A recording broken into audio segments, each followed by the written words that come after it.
Good morning and welcome again to Wake Up and Make Up with Grace Givens. I am trying hard to concentrate on looking into the camera instead of looking at myself, which is what is so easy to do.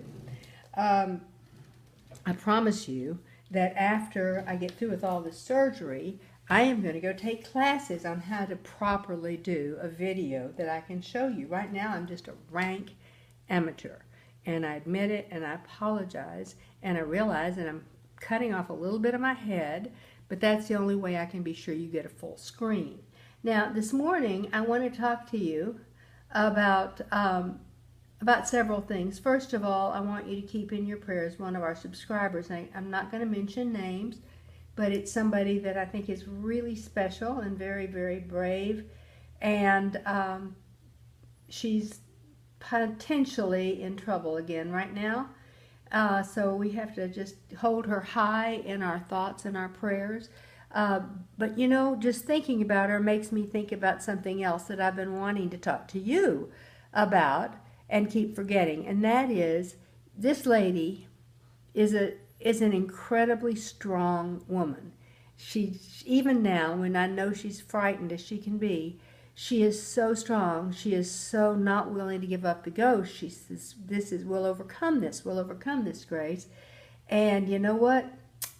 I believe she will. I know one thing.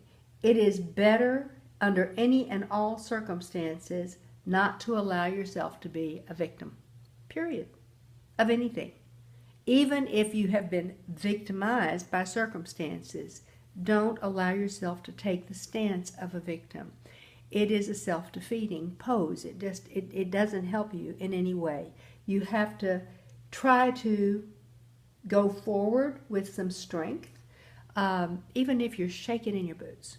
I know I'm shaking in my boots about this surgery, praying that first of all I can get through it, because it's going to be a tough son of a gun. And I'm also shaking in my boots that it will actually cure my cancer. You know, I'm worried. I know this. Excuse me while I grab makeup. I forgot to bring out my eye makeup here for you today. I know this. I ran into a fellow that I sing with the other day, very darling man, and I hadn't seen him since we had done a show together several months ago. So immediately, of course, I said, "How are you?" And he said, "Did you know my sister passed away?" And I said that I had heard that, and I was so sorry, and what had happened to her. And lo and behold, he said those dreaded words, "She died of the disease that killed Farrah Fawcett." Oh, Lord. Because, of course, that's what I have. That's what I have. And that's what many people out there have and don't even know it yet, because doctors tend to miss that little guy. And so I'm here again to talk to you about making sure that your doctors examine you very carefully. Now, I will say this. For the most part, your OB-GYN will do a grand job on your genitals and on your female organs, and your pap smear will tell if there's a problem with your cervix. And your dentist, at least mine, I've never known a dentist that didn't, works really hard to every time I have my teeth cleaned, to feel all the lymph nodes around and feel inside for any kind of lumps, bumps, anything. He is just vigilant about it, and I really appreciate that in him. But gastroenterologists don't really pay a lot of attention to the anus. You know, they may cursorily check it, but they don't really feel around in there. And I'm talking about just right inside, because that's where the anus is. It's different from the rectum. It's right close to the surface. It's the sphincter and below and right above it, but not any higher than that. Now, I learned yesterday from my doctor, one of my doctors, this one happens to be my cardiologist, and we were just visiting about all this, that there are more strains now. They're finding more and more strains of HPV than they've ever found before.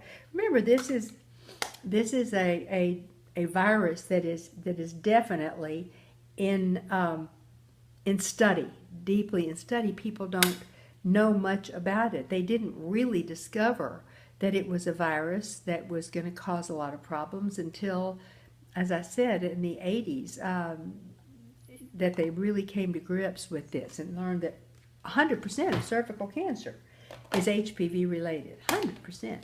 And more than half of rectal cancer, and more than and almost half, I think, of any kind of oral cancer. That's not true. 1 out of 4 oral cancers, and that's including vocal cords, anything in here, in your mouth.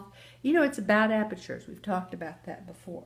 So you must get them checked. And here's the deal. He said yesterday, if you've had sex at all, you've been exposed. Now, I don't know how that can be true, because some people, I know some of the girls that I went to school with, married very early, and they never even played around with anybody but their husbands in high school, and those boys had never touched anybody but them. They were very innocent, so I can't imagine that they've been exposed. However, I have been surprised at some people that I would never have dreamed would have any reason to be exposed, and found out that they actually carry the HPV virus. If you've had cervical dysplasia or any of those issues, you've probably, it's usually, or it is always actually, HPV. So you must be very vigilant about checking and having your body checked all the time, because remember, it is a very, very curable disease should you, God forbid, happen to get it. So we want to make sure that you are checked and free of it, okay? Now I'm going to use some of this pretty makeup here on my eyes. You know, I love this plum. I know you don't see me ever do anything but I can't help it. It just works on brown eyes really, really nicely. Brown and hazel eyes do so beautifully with shades of violet and plum. And remember, I'm creating this V, okay? Now, I wanted to talk to you also about what I'm doing to prepare for my surgery. And I want to see how many, yeah, I'm doing okay. I like to check the time, because sometimes I'm just such a jabbermouth, I go on too long. I started about a month ago going for acupuncture every week to try to raise my immune system. I'm also, I intended to start drinking bone broth every day. It's been kind of hard on me to do that because I've been away a lot and I'm hardly ever at home. But I am going to make some soup with bone broth and try to keep it in the refrigerator and freezer and start using that on a regular basis. They want me to gain a little weight. God, I hate the thought of that. Do you know how much I hate the thought of that? I have fought my weight all my life. And now I'm too thin. They say that this is going to have a major effect on my thighs. So I have started seeing a trainer. I had my first session yesterday. I would have had it 3 days ago, but with Hurricane Harvey, it takes me over an hour to get to my gym, which normally takes me 18 minutes. So I didn't realize that the first day, and I totally missed it.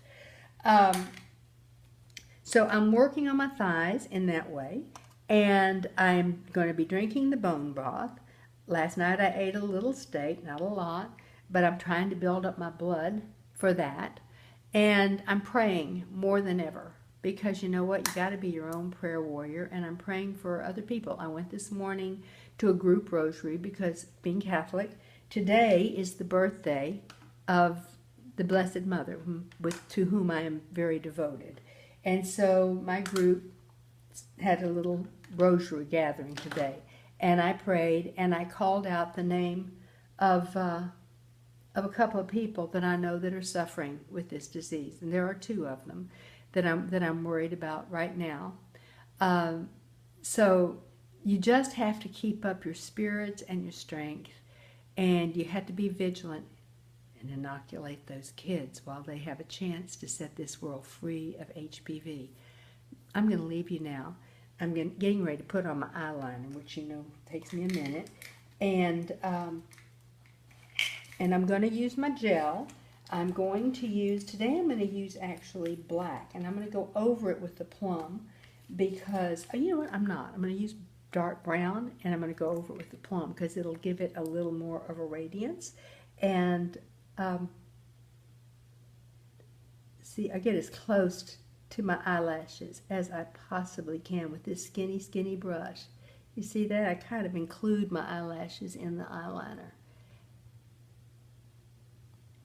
And there you go.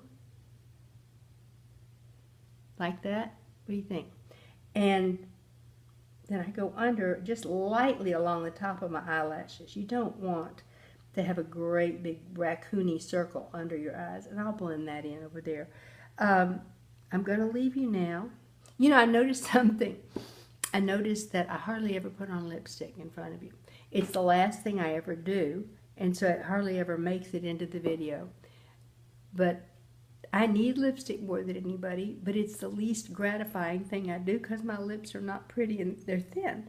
So I don't do it very often, and I'm sorry about that. I promise next time we'll do lips, okay?